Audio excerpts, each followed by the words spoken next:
Karimnagar Congress ex DCC vice president Mohammed Abdul Khaliq గారు, Congress minority cell district vice chairman Layaq Khadri గారితో కలిసి కరీంనగర్ సుడా చైర్మన్ కోమటిరెడ్డి నరేందర్ రెడ్డి గారిని మర్యాదపూర్వకంగా కలిసి శాలువాతో సన్మానించి పూల బుకేలను అందజేసి వారికి శుభాకాంక్షలు తెలియజేయడం జరిగింది.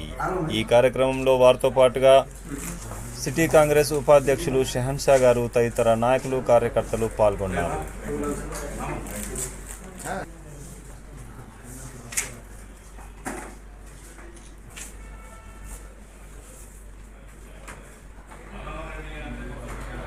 సుడా చైర్మన్ కోమటిరెడ్డి నరేందర్ రెడ్డి గారితో సిటీ కాంగ్రెస్ ఉపాధ్యక్షులు షెహన్షా గారు.